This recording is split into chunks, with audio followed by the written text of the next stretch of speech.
I must confess that the topic tonight ultimately doesn't relate to me. I'm a rabbi. I live in one world. Reminds me, I first became a rabbi. I used to be a rabbi in Oshawa, Ontario. Has anyone ever heard of Oshawa? So I came from Muncie, New York to Oshawa, Ontario.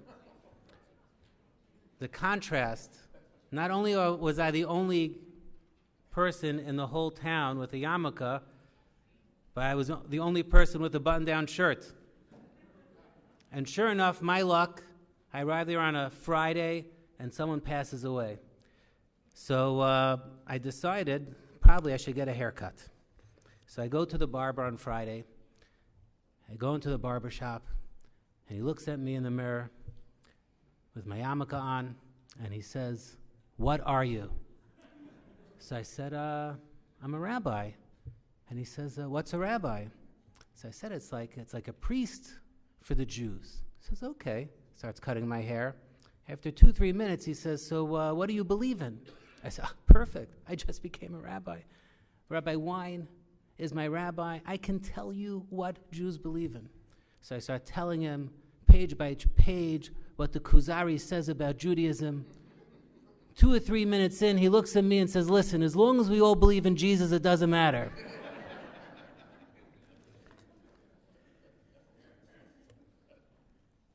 I live in one world. I'm a rabbi. For all of us, though, the reality is, even for rabbis, we do live in two worlds. We live in a world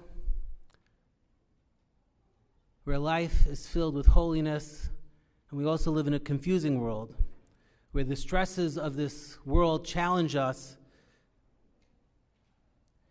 in a way that sometimes make us forget what life is truly all about. I am so honored to be a Rav of an Ohr Somayach satellite, and I think that every time we have a night like tonight, I'm reminded of what it was like to be in yeshiva, post-high school, surrounded by amazing rabbanim.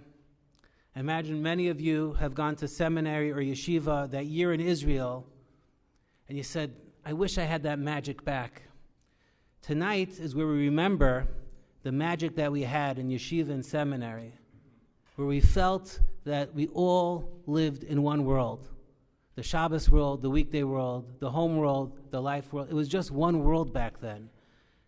And it's an honor to have our Rabbanim here one night of the year to remember that magic that we had, and hopefully we can bottle that tonight and take it with us throughout the year. I'd like to thank everyone, and my colleague Rabbi Dan Rand will further elaborate. But without further ado, we'd like to call upon our first Rav, one of my Rabbi, Rabbi Gotlieb, to share some beautiful thoughts with us. Thank you, Rabbi.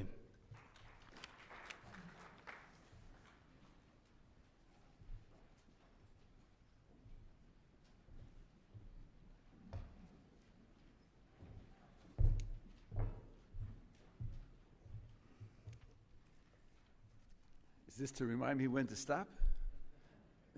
Okay.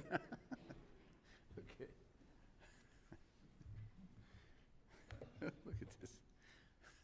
A clock and the schedule. That way, no excuses to go over.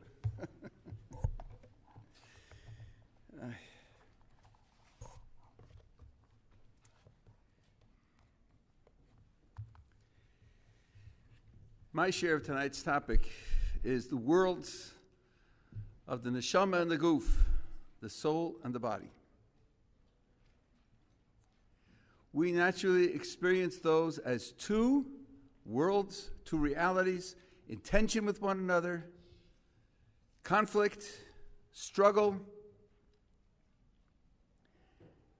and we intuit them as opposites. I have a recommendation. When you are confronting two elements that look as if they're opposites, be cautious. Because if there's only one Borei Olam, there's only one creator, and he created both, it's hard to imagine that at base they could really be fundamentally opposed, because they have to fulfill the plan of the Creator, both of them. So perhaps our perception that they are opposed and in conflict, while correct, is superficial. And at base, they share an underlying unity. I think that's true with respect to the neshama and the guf, the soul and the body. I want to share with you some sources which describe that reality. There's a Tikkunei Zohar, which many people have heard quoted in the name of the Arizal, or the general idea, which says, Purim is Kriyas al Shem Yom Kippurim. The day of Purim has its name taken from Yom Kippurim. That is the name of the Day of Atonement in the Torah. It's never called Yom Kippur anywhere, ever. It's called Yom Kippurim in the plural. So Tikkunei Zohar is reading Kippurim as if it read Ke-Purim. And Tikkunei Zohar is telling us that Yom Kippur is a day like Purim. Already, I think the reader is in a daze. What? Yom Kippur is like Purim? Could you imagine polar opposites? More definite than Yom Kippur and Purim? Think of what goes on. Think of what they mean. What you experience. And even more than that, as the Pri Tzadik points out in Masisei Laila, when you say A is like B, that's not the same as saying B is like A, and neither is the same as saying that A and B are similar. When you say A is like B, what you are saying is B has some quality and has it fully, completely, perfectly, and A approximates B. Can't quite get up to the status of B, but approximates. It's like B. So the message seems to be that Purim has some quality or other, and has it b'shleimus, in a perfect fashion, and Yom Kippur approximates it to some degree. What could that quality be? The hint is given in the continuation of the Tikkunei Zohar.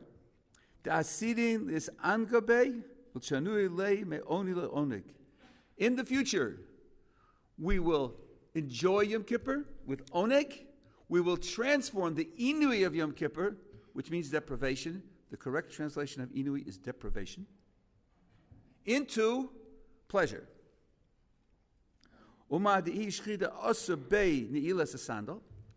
example, on Yom Kippur, it's forbidden to wear leather shoes. Bahu Zimna, in the future, Itmar Ba, the pasuk says, Mo yafu pa'mayich bana olim bas nadiv. How beautiful are your footsteps in shoes. The daughter of the generous one, referring to Klal Yisrael. So the Tikkunei Zohar is telling us that in the future, there's going to be an expression of Yom Kippur full of pleasure, unlike the deprivation that our Yom Kippur experiences. That's going to be the fulfillment. And Purim is a symbol of that. Purim is a symbol of the shleimus of Yom Kippur. Very difficult to understand. At the very least, we have to understand, as a minimum, that the enjoyment that's going to be the ultimate perfection of Yom Kippur can't be just physical enjoyment. It has to have a spiritual dimension, or be a piece, a part of the world of spirituality. Otherwise, it couldn't possibly fulfill the role of completing the reality of Yom Kippur. So already we have a hint that the contrast between the physical and the spiritual, between the body and the soul, can't be an absolute contrast. But to illustrate this idea to you in detail and great profundity, I want to share with you a passage from the Meshech Chochmah. This passage was shown to me by my teacher, Rabbi Moshe Meiselman. We went through it together. Very, very profound ideas. He starts off by explaining what the Rambam says in Hilchos Yesodei Torah, Perek Zayin, that Moses' prophecy was absolutely unique. In particular, all of Klal Yisrael heard God speaking to Moses, and HaKadosh Baruch Hu says, Perek Yud Tes in Shmos, he says, I'm going to come to you in the thick cloud, and I'm going to speak to you so the people will hear me speaking you, and they'll believe in you forever. We witnessed the Nevuah to Moshe Rabbeinu directly. We had no doubts about it. We saw it ourselves. We passed it down as a tradition to our children. All the other prophets are accepted because Moshe Rabbeinu told us to accept them under various conditions. So he becomes the foundation of all prophecy for all time because his prophecy was revealed to us directly. The Meshech Chochmah comments on the words of the Rambam with the following description. V'duk b'chol divrei Rabbeinu b'hilchos Yisrael Torah. Pay attention to what he says over there. Perek Zayin v'ches. Ki kol devarav kedoshim. All Maimonides' words are holy. Uberuach nevuah omran b'li safek. He said them with a spirit of prophecy, undoubtedly. Those are extremely strong words. Now he goes into detail to answer a question, which is a logical question.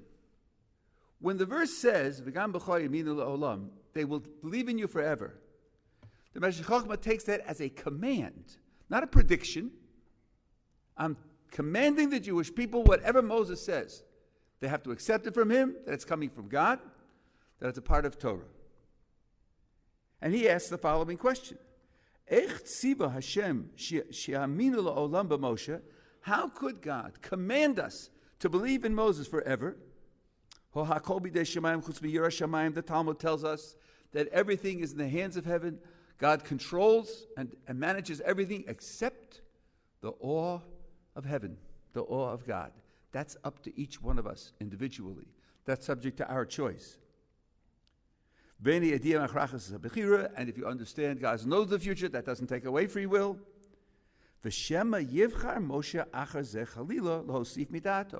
What is to stop Moses from, God forbid, later making something up and describing it, portraying it as if he received it from God? What's to stop him? He has free will. So how can God command us to accept whatever he will do when it's still within Moses' power, with his free will, to sin in this way and pretend that he'd received something which he didn't? And the Meshech Chochmah concludes, Val Korchin, we are forced, Shashem Yisborach, Sholal Mimenu HaBechira Legamrei. HaKadosh Baruch Hu took away Moses' free will. He took it away from him, Legamrei. V'nishar Muchrach Kamalochim, and he remained powerless, directed, manipulated like the angels. Just like the angels don't have free will, so Moses had no free will. Only then can God say, and of course, when he tells you something, I'm guaranteeing for you that it'll be right, you must believe it, because he has no other choice. Now, says the Meshech Chochmah, the thought which I'm sure is occurring to every one of you, take away his free will? Then he's not human. Isn't the purpose of creation that a person should exercise free will, be responsible for his actions, take responsibility for his actions, be evaluated with respect to reward and punishment? We're not squirrels, and we're not angels. We're over that class precisely because of our free will. So how could it be that Moses, one of the greatest people who ever lived, would suddenly be drastically demoted in the status of someone who no longer has free will? The Meshech Chochmah rejects the whole idea. He rejects the whole suggestion that the purpose of life is to exercise free will.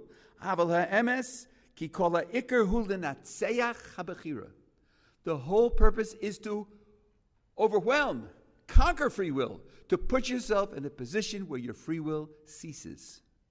As you'll see, we're not talking now about tranquilizers or hypnotism, but there's a way of transforming yourself into something so holy, so spiritual, that free will ceases, and that's the whole purpose of life, is to conquer free will. How is this done?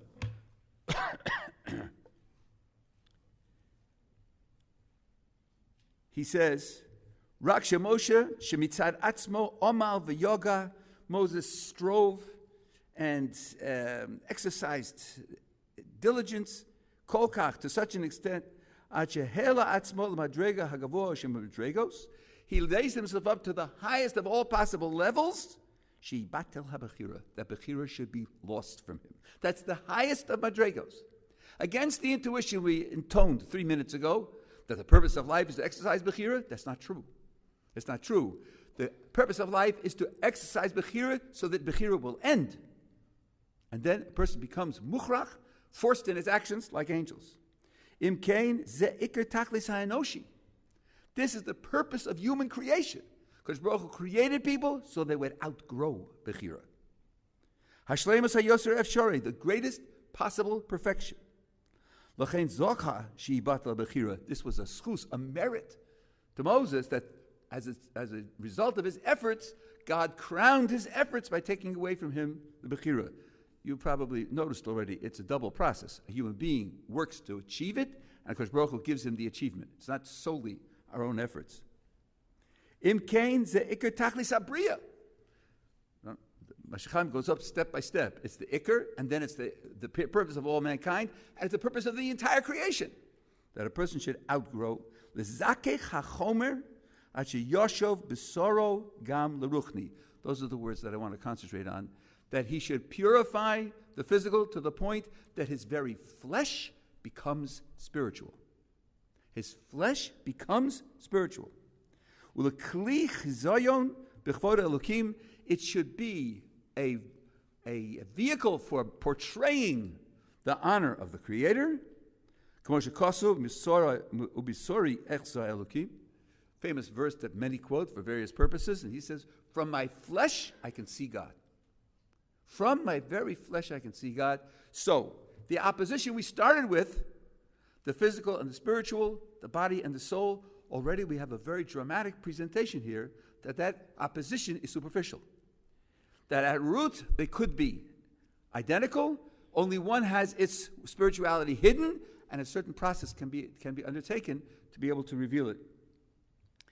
And Meshech Chochmah goes on to quote the Rambam's words, and I want to read them directly from the Rambam himself. In Perek Zayin of Yisari HaTorah, Halacha Vav, he says two things. All the prophets, other prophets, had prophecy only when God decided to give it to them. Moses was special. He could demand prophecy at any moment. Kol HaNavim ein misnabim b'chol eish yirtzu, Moshe Rabbeinu ein okein, elo kol zman shiachbot, ruach HaKodesh lavashaso, whenever he wanted, the spirit of HaKodesh Baruch Hu surrounded him. V'nevuah shara alav, and the prophecy made itself present upon him. Now, ve'enot tzarach lechavein dato ulehizdamim lo. Moses didn't have to focus his mind and prepare himself for prophecy. He didn't have to do that. Why not? Shehari mechuven u'mezuman v'omed. He's continuously focused, continuously prepared as a constant condition. Kemalachei hashares, like the ministering angels. Those are Maimonides' words.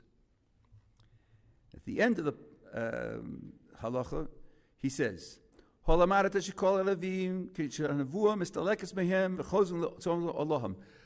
the prophet is having prophecy, so he's taken out of this world, his senses disappear, he loses control of his body, and the vision and the sound, the experience that he has, takes over his whole reality.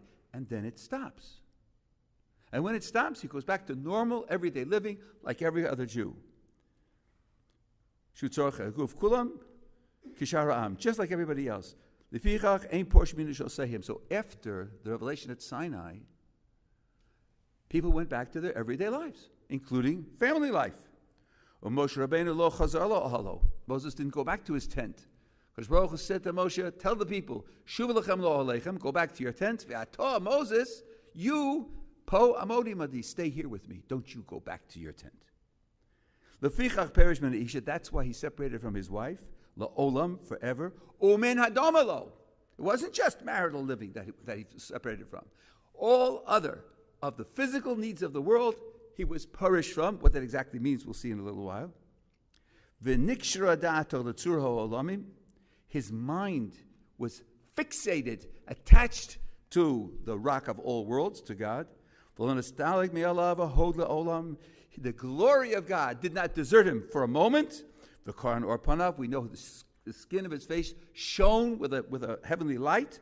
V'niskadesh kamalochim. He became holy like the angels. Maimonides says it twice, that Moshe Rabbeinu essentially became an angel. That means by being mezakech the chomer, by purifying his body to the point where it was no longer an obstacle to free will. At that point, the Kodesh Baruch Hu crowned his efforts by taking away his free will entirely. This is a dramatic statement that at base, the physical isn't opposed to the spiritual.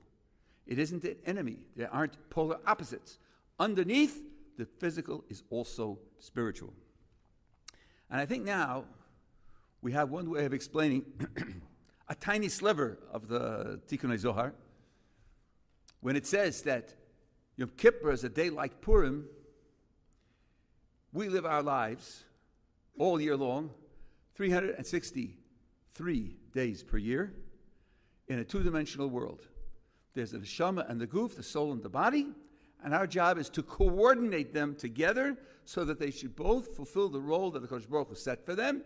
Essentially, that means that the body should be managed in such a way that it fulfills the agenda of the soul. We live with two realities, and our job is to organize them into a fruitful partnership. That's 363 days a year. 2 days a year, each of them is one-dimensional, not two-dimensional. Yom Kippur is the day of the neshama, of the soul. As you know, the body gets very little expression on Yom Kippur. No eating, no drinking, no bathing, no anointment, no shoes, no marital relations. And the day is dedicated to the affairs of the soul, and a Jew who goes through it and lives it and believes in it experiences it that way. No one in the middle of Ne'ilah is looking at his watch and saying 45 minutes to the Coke. That's not what's happening. You're living the drama of Psach Lano Shar, Be'ez Ne'ilah Shar, open the gate at the time when the gate is closing. You live through it the whole day.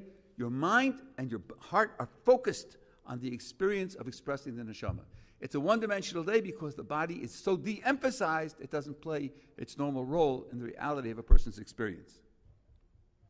Purim, for those who get inebriated, I think that on Purim, a lot of Ashkenazim become temporary Sephardim.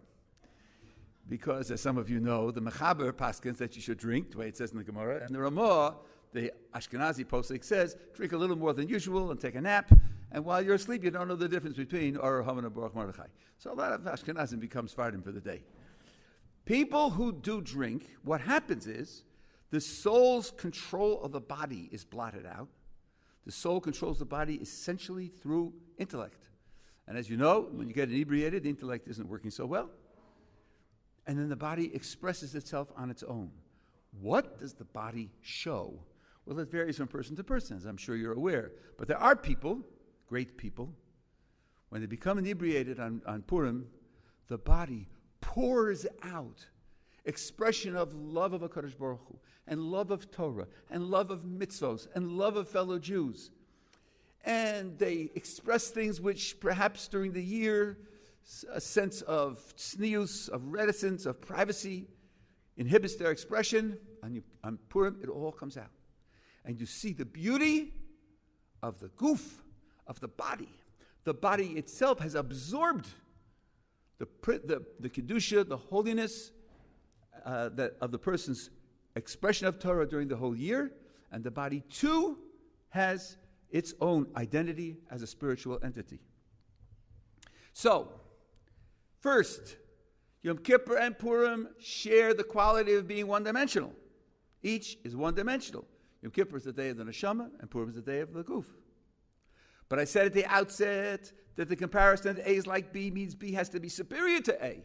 Where's the superiority of Purim to Yom Kippur? In this, that in Yom Kippur there are still two dimensions. There's still a neshama and a guf. That's why, in order to express the neshama, you have to put the guf on back burner. You have to de-emphasize it.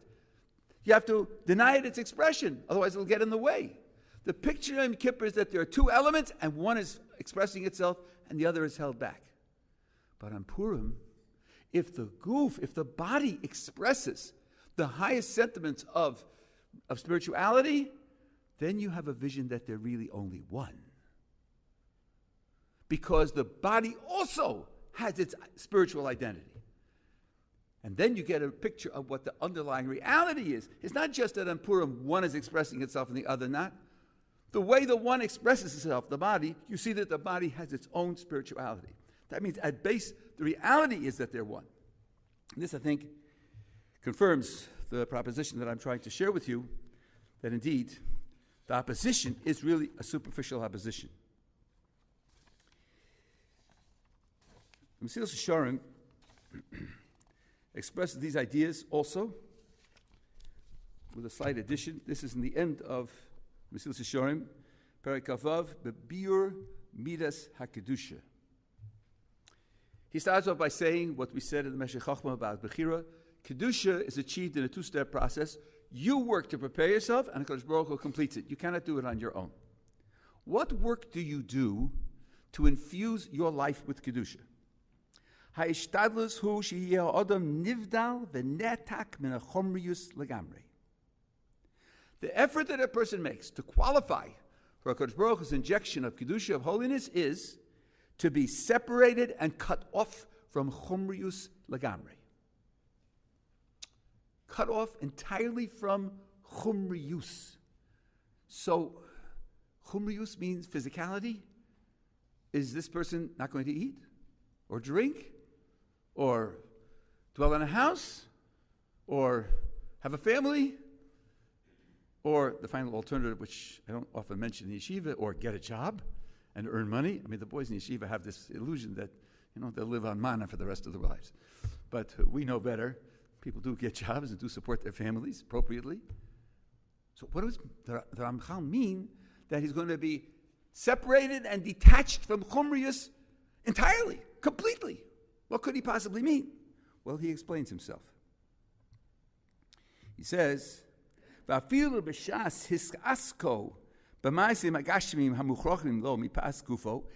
when he is involved in those activities which his body makes necessary for him, so he is doing those things,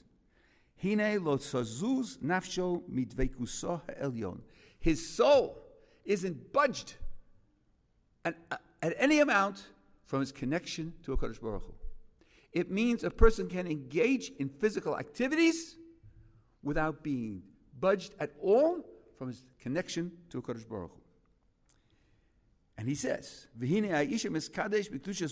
person who acquires the holiness of his Creator, that's what he says. If you know the Ramchal, every word was chosen with care. None of it is to be fluffed off. Well, maybe he was exaggerating, or maybe he really means something else. He's acquired the holiness of his Creator.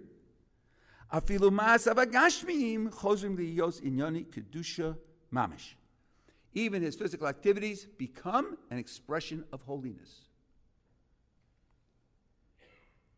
And he gives the example, achilas kochim shu atzma mitzvah saseh. When a person eats his part of a sacrifice, the eating is a commandment, and the food itself is holy.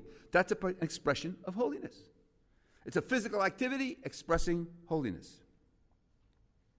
Then he goes on to describe the difference between a person who has kedusha, holiness, and a person who has tahara, which is cleansed, purity. He says, a person with tahara says, do I have to eat? Yes. Regretfully, I have to eat. It's a compromise. I'm compromising with my physical nature, which really is a terrible danger to my spirituality, so I'll take the absolute minimum. And when they invent subcutaneous injection that distributes nutrition for the body, I'll be first in line, because then I won't have to eat at all. If I could do without eating, eating would be off the list, because it's a terrible compromise with physicality. The Torah recognizes the dangers in physical expression and wants to limit them to the absolute minimum. Not so the Kadosh. The Kadosh is given as a symbol of the altar in the temple. The altar in the temple was Kodesh. Everything that happened there was Kedusha. What happened on that altar? Well, the fattest meat was consumed, and the finest wine was poured out, and flour preparations of different types of cakes, matzah, not leavened, were presented on the altar. Water was poured out. The altar consumed the physical directly, the top line of the physical. Its Kedusha wasn't expressed by being cut off from the physical. Its Kedusha was expressed by being invested with the physical, but it was still holy. And a human being can reach that level. The food that these people eat, it's just like the sacrifices that were offered in the temple, that went up on the altar. When these people eat it and their bodies digest it, they are performing the same spiritual effect, that it's all holiness. And then he says words that are reminiscent of what the Rambam said. This process continues to the point, she'yimotzei ki'ilu hu mischaber lamalochim ha'elyonim mamish odehu b'olam hazeh, till he reaches the point where he joins, it's as if he joins the heavenly angels while he's still in this world. Now, the clever, critical reader will say, Rabbi, it only says ki'ilu, it only says as if, so it's not really an equation, it's only approximate. But 12 lines later, he says, Va'az yiyeh kemalach Hashem mamish.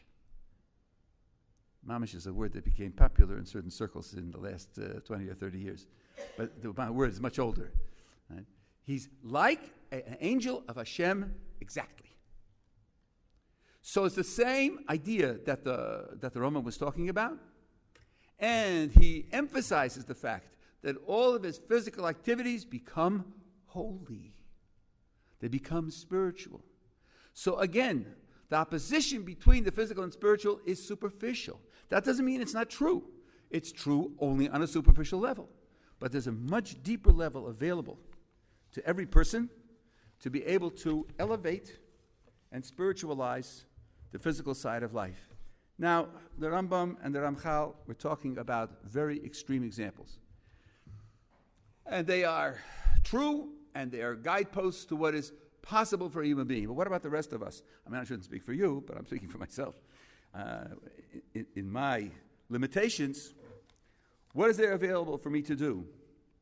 The truth is that the elevation of the body is part of the Jewish program for everyday life. And every one of us can participate in it to some degree. And we can gradually increase that degree of participation. Let's first of all take the idea of simcha. Simcha necessarily involves the body. The Shari Tshuva says that every holiday has simcha, including Rosh Hashanah and Yom Kippur. It's an interesting discussion in the Rishonim, but you know that Rosh Hashanah and Yom Kippur cut off Avelis, they cut off mourning. That's because they have a mitzvah of simcha. And every simcha requires a suda. It requires a meal to realize it. Where is the meal of the simcha of Yom Kippur? Where is that meal? We're fasting on Yom Kippur. Says the Shari Tshuva, it's the meal of Erev Yom Kippur, the day before. The feast on Erev Yom Kippur has three purposes, one of which is to realize, to express the simcha of Yom Kippur. Okay, when is the mitzvah of simcha? Well, everyone knows the verse, V'samachta b'chagecha. The holidays all require simcha. Correct. Any other days? How about Shabbos? You know from the Zmiros that we sing on Shabbos that simcha is every second word in the Zmiros is simcha. But is there a mitzvah of simcha on Shabbos? Doesn't seem so. So what are the Zmiros talking about? Now, a little quiz. There's an explicit pasuk in the Torah, a verse, that says that Shabbos is a day of simcha. It says so on the basis of the way Chazal understand it.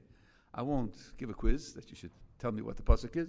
Depends on where you went to Cheder or where you went to seminary and what you learned. But when the Torah describes the chatzotros, the trumpets, one of the days in which you blow the trumpet, says the Torah, uviyom simchaschem. And Chazal say, elu ha-shabbosos. That's Shabbos. So the Torah itself, Torah Shebeksav, is telling you that Shabbos is a day of simcha. There's no mitzvah, so the Torah Tamimis is a real Hasidic word. Oh, he'll tell me he wasn't Hasidic. We claim him. We claim him along with a lot of others. The Torah Tamimis says that the Medrash tells us that at the end of Ma'aseh Bereishis on Shabbos, the HaKadosh Baruch Hu had the great simcha of completing the Bria, like a king who completes a castle. That simcha permeates every Shabbos above, says the Torah Tamima. If your soul is connected to what's going on above, you will naturally feel simcha on Shabbos as well. So it's the Yom Tovim and it's Shabbos. What about the rest of the year? Well, it's a pasuk that almost everyone in the room says it once a day in the morning, and that is, Ivdu es Hashem b'simcha. Serve HaKadosh Baruch Hu with joy. When is avoda? So the Rambam in Hilchos Deos and the Ramchal in the Mesilas Yesharim says, avoda is serving God is 24/7, 365. Because serving God has two parts. One part is doing mitzvos, and the other is doing everything else that's necessary to be able to do mitzvos. And if a Jew organizes his life, manages his life correctly, that's all there is. There's doing mitzvos, and then there's eating and sleeping and caring for the health of the body and earning a living, as we said before, which I only say in a whisper in the yeshiva, and all of the other things that are necessary to be able to do mitzvos, and that's the whole of life, which means, according to King David, a Jew's life is accompanied by joy continuously. So this is an area where something which otherwise could have been merely neutral or possibly negative becomes elevated to become positive. Simcha. What about pleasure? What about physical pleasure? So Oneg Shabbos and Oneg Yom Tov involve physical pleasure, pleasure of the goof. Ikar of Oneg Shabbos is the sudos and the clothes that you wear. Same with Yom Tov. We make once a year the famous bracha on the trees. What do we say there? Kodesh Baruch Hu created good creatures and good trees, lehanos bahem b'nei adam, to give pleasure to people. Pleasure can't be the enemy if Kodesh Baruch Hu created these beautiful things to give us pleasure. We make a bracha many times, Borei Nefashos. How many times a day do we make Borei Nefashos? Tosfos in Ketz of the Nevarchim explains the bracha. Borei Nefashos Rabbos v'chesronon. God creates many souls and their needs. Says Tosfos, what are the things that the soul needs? This means the soul together with the body. You know what they need? Bread and water. Because you can survive on bread and water. All the other things that you created to give life to all living, what is that? Says Tosfos, everything else that were created, all the other foods and drinks that were created, leta'anug ba'alma, just for the sake of pleasure. Kagon tapuchim, like that, like apples, Tosfos says. All the other foods and drinks were created for pleasure. It can't be wrong to have them. They must be capable of adding to spirituality if they were created that way by the Borei Olam, by the Creator. And by the way, think of what the words say. To give life to all living. That means if you don't have a measure of pleasure in your life, you're not alive. You're not alive. Pleasure is a necessity to be fully alive. So the Ramchal, in the first chapter of the Mesilas Yesharim, says, what purpose does pleasure have? Pleasure, he says, gives you two qualities that are necessary for your spirituality. One is nachas ruach, satisfaction. You've heard the wish that you should have nachas from your children. This is nachas from life. You should have nachas ruach, pleasant satisfaction in spirituality, and yishuv hadas, a collected, focused mind. Physical pleasure gives you those two things, and he says the purpose of it is lefanos libo la'avodas yisbarach, to empty your heart for other things so that you can serve him entirely. And by the way, he's quoting Maimonides in the Guide of the Perplexed, word for word. So physical pleasure, the pleasure of the body, can directly contribute to spirituality.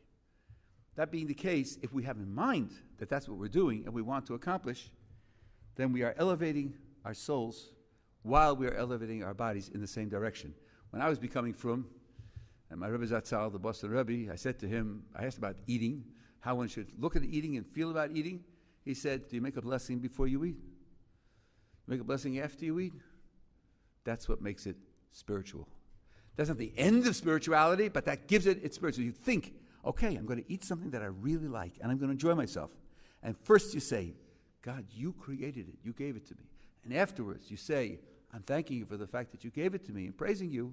That already gives it a spiritual dimension. By the way, I was in Flatbush twice last week, 2 separate periods. I davened in Landau Shul. Landau Shul, they have a coffee room, like many shuls do. On the wall, there's a sign, make your blessings out loud. I thought, yes, Yes, you're going in to have a coffee. You're having a coffee because you're tired, because you want to be able to concentrate in davening. Make the blessing out loud. Make the spirituality now. While you're doing it, give it an expression. If you do that, if you take a few more seconds and say your blessings out loud, and then you give someone else the opportunity to say Amen, the eating of the food takes on a different aspect. It takes on a different dimension. I think that together with the struggles, together with the battles that we engage in, which are necessary, with the ruchni and the gashmi, the spiritual and the physical, together with that, we need an appreciation that at base there's an identity, that the spirituality suffuses the world all the way to the bottom, and that every one of us can make an effort and make progress in giving spiritual expression to the physical, and in that way we can elevate the world to see a little bit of that unity that HaKadosh Baruch Hu put into it.